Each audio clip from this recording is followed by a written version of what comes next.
So the other day, I decided to do something really brave. I went to the grocery store.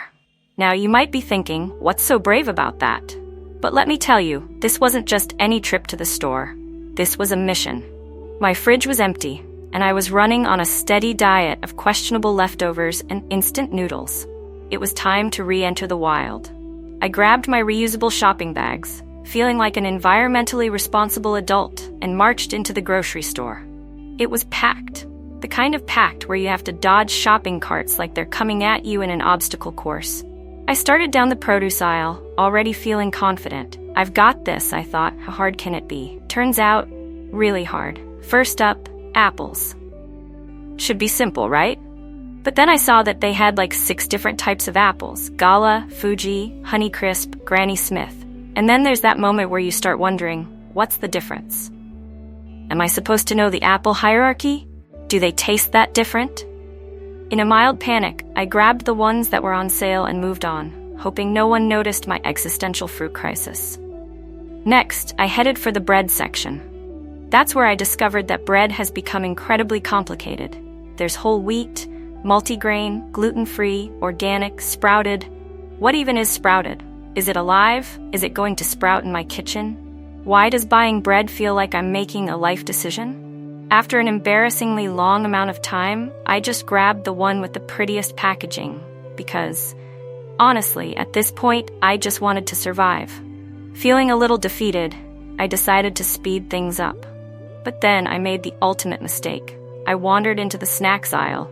It's like entering a black hole where time doesn't exist and you forget what you came for. 1 minute I'm debating whether I need pretzels or chips, and the next thing I know, my cart is filled with cookies, ice cream, and a jumbo pack of gummy bears. Do I need them? Absolutely not. Will I eat them all in 2 days? You bet. Finally, I made it to the checkout line. Victory was near. But as I loaded my items onto the conveyor belt, I realized I forgot the milk. The one thing I came here for. Classic. But by then, it was too late to go back. I was committed. I paid for my mountain of snacks and hurried home. Later that night, as I ate my apple, yes, I went with the gala ones, I thought to myself, maybe I'll just order groceries online next time. And that's how a simple trip to the grocery store turned into a grand adventure, and why my pantry is now 90% snacks.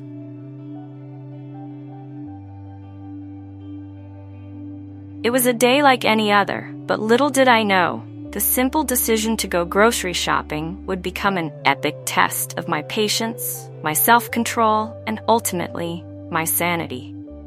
The adventure began innocently enough. I walked into the store armed with my list, ready to conquer the world, or at least the produce aisle. I had a mission: to buy sensible, healthy food and finally act like a responsible adult.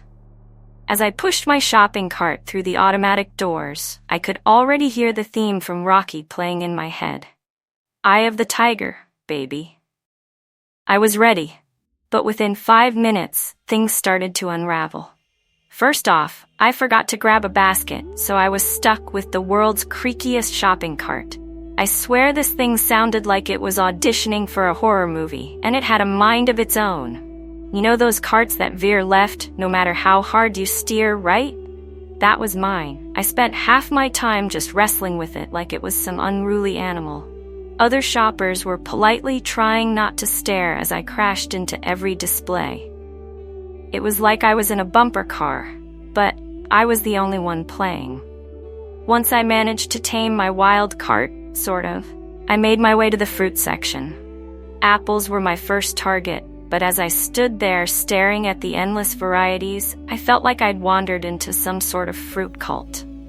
How are there this many kinds of apples? Granny Smith, Honeycrisp, Gala, Pink Lady? I was suddenly questioning all of my life choices. What if I pick the wrong apple? What if I get home, take a bite, and regret it? After a few minutes of standing there like I was choosing a college major, I panicked and grabbed one of each. Problem solved. Or so I thought.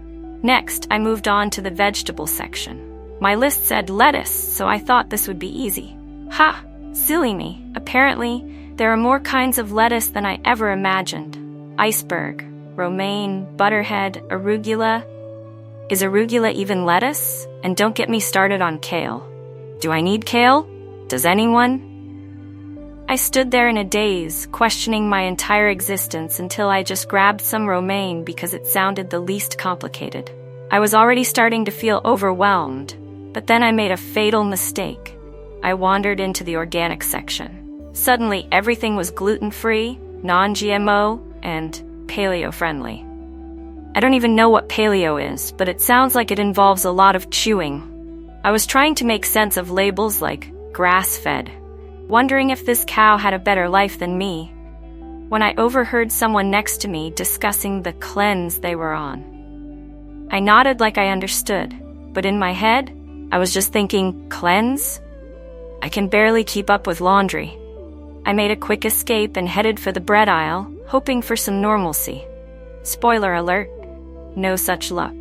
Apparently, bread has become the most complicated food in the universe. Whole wheat, multigrain, 12-grain, 47-grain, gluten-free, seedless, seeded, low-carb, high-fiber, no-fiber, artisan, crafted. I felt like I was trying to solve a riddle. I ended up grabbing the one with the most words on the package, figuring that must mean it's the healthiest. It's science, right? Then came the moment I had been dreading, the snack aisle. I had sworn to myself that I would avoid it, be strong, resist temptation, but the pull was too strong.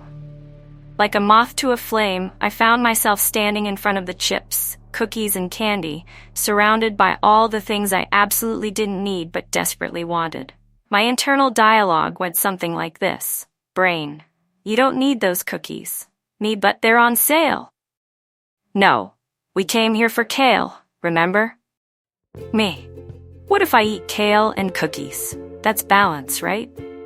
Before I knew it, my cart was filled with a party-sized bag of chips, even though there was no party, a family-sized box of cookies, I live alone, and a suspiciously large tub of ice cream. At this point, I was just accepting my fate. Finally, I headed to the dairy section, the one place where I thought I couldn't mess up. I grabbed the milk, well, tried to. There was whole milk, skim milk, almond milk, oat milk, lactose-free milk, and something called A2 milk, which honestly sounded like a Star Wars droid. I stood there, staring at the rows of cartons, wondering when milk got so complicated. I ended up choosing almond milk, but as I walked away, I realized I'm not even sure I like almonds. Oh wow, too late now. By the time I reached the checkout line, I felt like I had just completed a marathon. I loaded my groceries onto the conveyor belt, watching the cashier scan my items with the judgmental speed of someone who knows exactly how many bags of chips are too many. And then, just as I thought I was in the clear, the cashier asked the dreaded question, "Do you have a membership card?" I froze. Did I have a membership card? I think I signed up for one years ago, but who knows where that thing is now. I scrambled through my wallet like I was defusing a bomb. Receipts, coupons, expired gift cards. It was like opening a time capsule. Finally, I gave up and muttered, "No, sorry." As I walked out, my cart squeaking like it was auditioning for a band, I realized two things.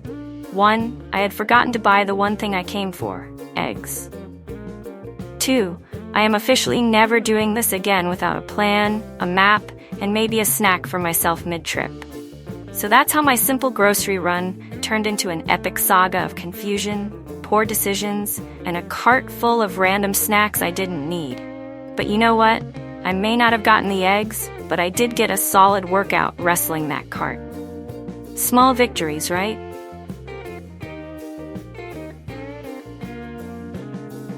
The coffee conundrum, a battle with the morning brew. It was Monday morning, and like every Monday morning, I had one mission: get coffee.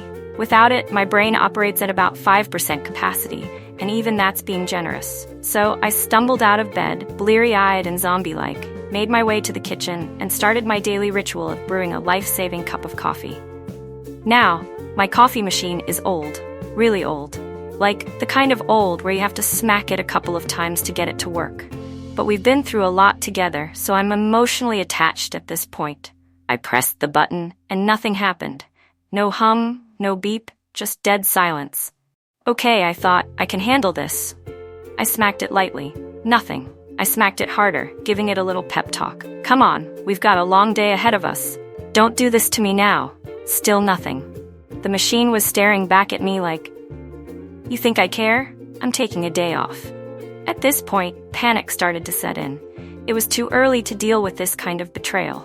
I unplugged it, plugged it back in, because that's the universal solution for all broken technology, right? Nope. Dead as a doornail. But I wasn't giving up. No way. I decided I was going to make coffee the old-fashioned way.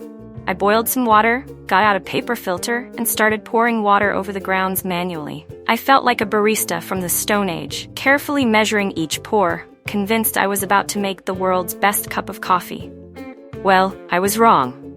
In my sleepy state, I didn't realize that I had set the filter on wrong, and as soon as I poured the water, the whole thing collapsed into the cup, sending a wave of coffee grounds spilling out everywhere. My counter looked like it had been hit by a coffee-flavored tidal wave. There were grounds in my cup, on the floor, in the sink, everywhere except where they should have been. I stood there for a moment, just staring at the mess, contemplating all my life choices. How hard is it to make coffee? Genuinely, how have humans survived this long without messing up something as simple as boiling water? I was clearly not one of the chosen ones.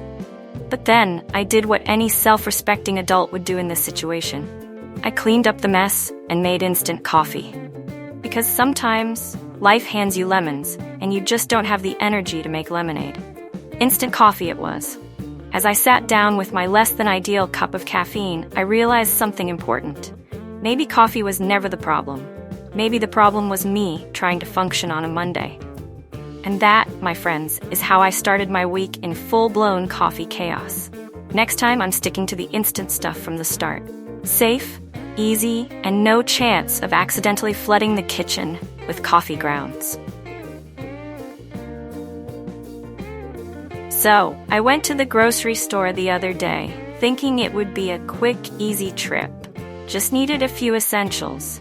Milk, bread, maybe a snack or two. Okay, definitely a snack or two. I cruised through the aisles, got everything I needed, and headed for the self-checkout machines because, obviously, I didn't want to wait in line behind a dozen people. Self-checkout was going to be faster, right? Wrong. As soon as I got to the self-checkout, I knew I was in for trouble. There was this long line of people, all standing there with the same expression.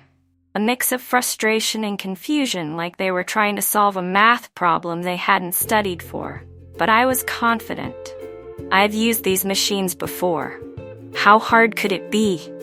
I put my basket down and started scanning my items. First, the bread. Beep. Success. This was going to be a breeze. Next, the milk.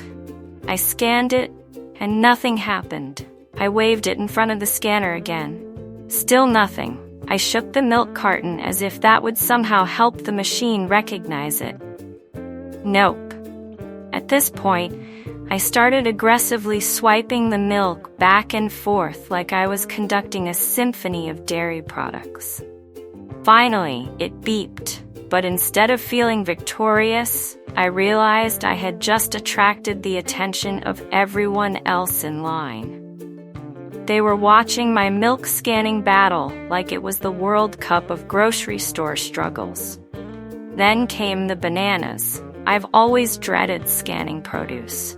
You know how it is. You have to weigh it, find the right code, and pray that the machine doesn't accuse you of trying to sneak in a freebie. I placed the bananas on the scale, and the machine immediately started beeping at me. Unexpected item in the bagging area. I looked at the bananas. I looked at the machine. The bananas are the expected item. Machine. That's why I put them there. I tapped the screen, trying to explain to it that yes, the bananas are real, and yes, they belong in the bagging area. But the machine was relentless. It kept beeping, and the screen flashed a message about needing assistance. I was now locked in a standoff with the grocery store robot, and I wasn't winning. By now, the grocery store attendant, a kind but tired-looking person, came over to help. They gave me the "oh no, not this guy" look, and quickly typed something into the machine to make it stop its banana protest. I thanked them, and they moved on, probably hoping they wouldn't have to rescue me again. At this point, I thought I was in the clear. All I had to do was bag my items and leave. Simple, right? Well, the self-checkout had other plans. As I placed my items into the reusable bags I brought, the machine started screaming again. Unexpected item in the bagging area. No. Not again. I hadn't even finished putting my bread in the bag. I took it out, placed it back on the scanner, and tried again.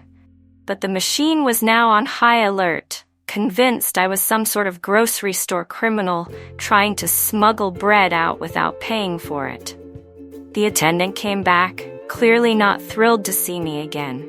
They smiled, sort of, typed a magic code into the machine, and with a slight eye roll said, "It's fine, just put your stuff in the bag." I nodded sheepishly, feeling like I had somehow lost a battle I didn't even know I was fighting. Finally, it was time to pay. I pulled out my card and swiped it. Denied. I swiped it again. Denied. At this point, I'm sweating. People in line behind me are shifting awkwardly, probably wondering how it's possible to fail this hard at self-checkout. I checked my card to make sure I didn't accidentally grab my old library card or something. Nope, it was definitely my credit card. I swiped again. Denied. That's when I realized I had been swiping it upside down the whole time. Yep, just full-on upside down. I flipped it, swiped it the right way, and the payment finally went through. With my bag of groceries in hand, I walked out of that grocery store feeling like I had just survived a major battle. People say self-checkout is faster and easier, but I think I aged about 5 years in that 10-minute ordeal. As I made my way to the car, I reflected on my epic struggle with the machines and decided maybe next time I'll just stand in line and let a human do the scanning. Because at least when a human scans your bananas, they don't accuse you of stealing them. That's my tale of the self-checkout showdown. Every time I go through one of those machines, it's like a test of my patience and sanity. But hey, at least I got my bananas, right?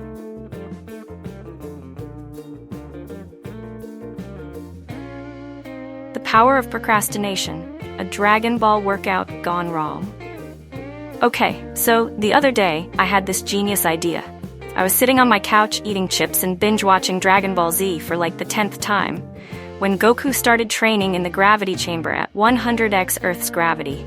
You know, casually pushing his body to the limit while fighting invisible enemies and sweating like he's about to explode. And it hit me. I need to get in shape. I've been sitting here watching Goku train for hours while my biggest workout is reaching for the remote. I was inspired. If Goku can train in insane conditions, surely I can manage a quick workout, right? Wrong. First, I had to gear up. Obviously, I can't just exercise in normal clothes. No, I had to make this authentic. So I grabbed the closest thing I had to Goku's iconic orange gi, a bright orange t-shirt and some old gym shorts. Feeling like a true Saiyan warrior, I looked at myself in the mirror and whispered, "I am the hope of the universe." Cringy? Maybe. But I was in the zone. I started with push-ups because that's what Goku always does when he's training. Simple, right? Nope. Turns out, I haven't done a push-up since ever. My arms were shaking before I even got halfway down, but in my head I was like, Goku wouldn't give up after one push-up. So I pushed through the pain, probably looking like a wounded crab struggling to stay upright. Next, I decided to level up with some sit-ups. Again, it looks easy when Goku does it. But halfway through my first sit-up, I realized two things. One, my abs are non-existent. And two, I was severely underestimating the difficulty of sitting up without momentum. After 3 pathetic attempts, I just kind of rolled onto my side and stared at the ceiling, contemplating my life choices. How did Goku make this look so effortless? He's an alien, I reminded myself, trying to justify my lack of progress. Then came the squats. Now this is where things got out of hand. I was determined to squat like Vegeta after his training arc in the gravity chamber. So I stood there, knees bent, arms out, feeling the burn. I did, like 3 squats, and my legs started to shake like I was on Namek right before it exploded. But I wasn't about to give up.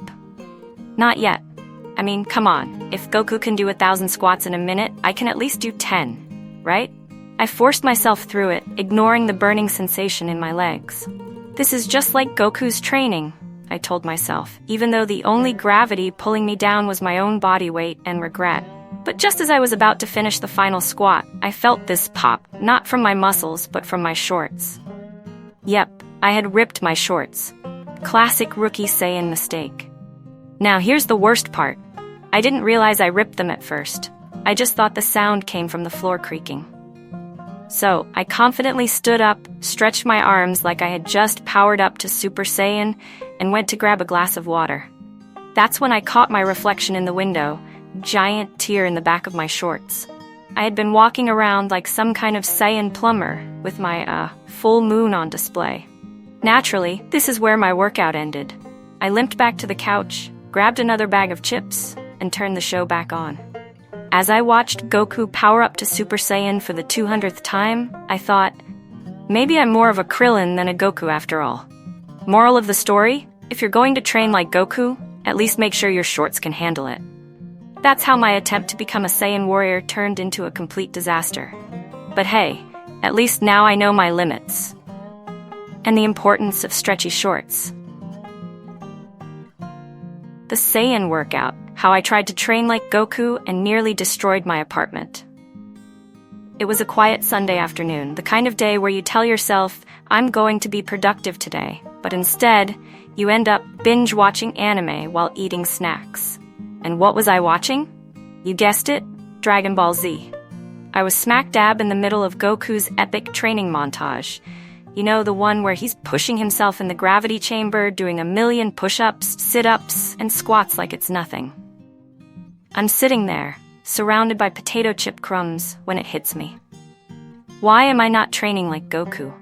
I mean, here I am, watching a guy who's literally training in 100x Earth's gravity, while I'm struggling to get off the couch without making an old person grunt.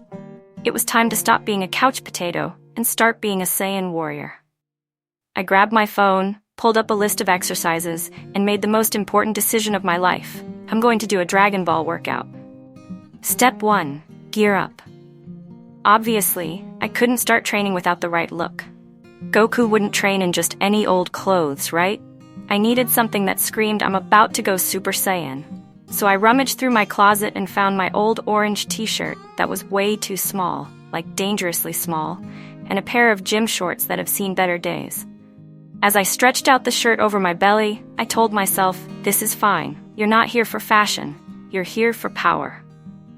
I took a deep breath, looked at myself in the mirror, and whispered, it's time to power up. For dramatic effect, I even put on Goku's theme music in the background because obviously a true Saiyan needs an epic soundtrack to get started. Step 2, push-ups. The downward spiral.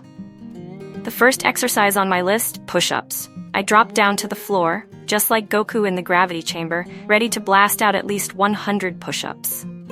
This is nothing, I said out loud, trying to hype myself up. I put my hands on the ground, body straight, and pushed down for the first rep. Now in my head, I expected to feel a surge of power, maybe even hear the sound of the earth shaking under me. Instead, I heard a creak. That creak wasn't from the floor, it was from my body, specifically my arms, which immediately realized they were not ready for this challenge. I made it halfway down before my muscles were like, nah, we're good, and I collapsed onto the floor like a deflated balloon. But I wasn't ready to give up. No way. I pushed myself back up after a good 30 seconds of lying there, and this time I went slower. 1 push-up, I thought, just 1 solid push-up. My arms shook like I was lifting Mount Everest, but I managed to complete 1 sad, shaky push-up. 1. Goku would have been proud, right? Wrong. Somewhere, Vegeta was probably shaking his head in disappointment. Step 3. Sit-ups. A total sit-down. Okay, push-ups didn't go as planned, but I'm not a quitter. I moved on to sit-ups. This should be easier, I told myself. How hard could it be to sit up? Goku does it while floating. I can handle one on the ground. So I laid down on the carpet, put my hands behind my head, and prepared for the ultimate core workout. I took a deep breath, engaged my abs, or the vague area where abs should be, and tried to sit up. I got halfway there before my body was like, "Where do you think you're going?" My upper body decided it was going to stop participating, and I ended up just rolling onto my side, kind of like a turtle stuck on its back. At that point, I realized two things. 1, sit-ups are a scam, and 2, I might be significantly less fit than I thought. But did I quit? No, sir. Saiyans don't quit. I flopped back onto my back and tried again, this time with all the force of a spirit bomb. I managed to sit up fully after using my elbows to push myself up, but hey, a win's a win. Step 4, squats. The real battle begins. Now it was time for squats, and this is where things really got interesting. I figured I could handle squats. After all, you just bend your knees, right? Easy. I stood in front of the TV, spread my feet apart like I was about to unleash a final flash, and lowered myself into a squat. Big mistake. First squat. Okay, I feel the burn. Second squat. Legs are shaking a little. No biggie. By the third squat, my thighs were trembling like I had just taken on Frieza. I glanced at the mirror and saw that I looked less like Goku powering up and more like a newborn deer trying to walk for the first time. But I wasn't stopping. I will not be outdone by gravity, I thought. I forced myself to do a fourth squat, legs burning like I was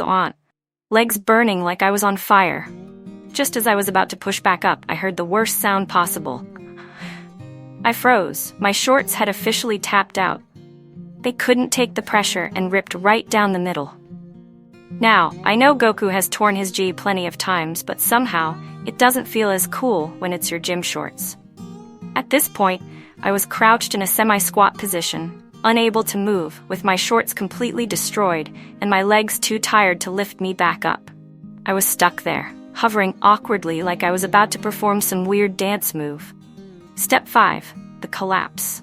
After what felt like an eternity, I finally admitted defeat. I slowly, carefully rolled over onto the floor where I laid face down, panting like I had just survived a fight with Cell. My ripped shorts were still clinging to me for dear life, and I could barely move my legs. The only thing that kept me going was the thought that maybe I could pull off some epic recovery. But no, recovery was not happening. I stayed on that floor for a good 20 minutes, occasionally glancing at the TV, where Goku was still training in the gravity chamber, unfazed, probably mocking me with his perfect form and his never-ending energy. Step 6. The aftermath. Finally, I mustered up the strength to crawl back to the couch. My Saiyan dreams were crushed, my body was sore, and my shorts were definitely not going to survive another day. I sat there, defeated, with an ice pack on my thighs, looking at the empty potato chip bag that was mocking me from the table. But you know what? As I watched Goku continue his impossible training, I realized something important. I may never reach Super Saiyan status. I may never train at 100 x gravity. Heck, I may never even make it through 5 squats without a wardrobe malfunction. But I did try. And in the spirit of Dragon Ball Z, I knew one thing for sure. Tomorrow, I'll eat some pizza and maybe, just maybe, do one more push-up. And that, my friend, is how I tried to become a Saiyan warrior and instead nearly destroyed my living room, my shorts, and what little dignity I had left.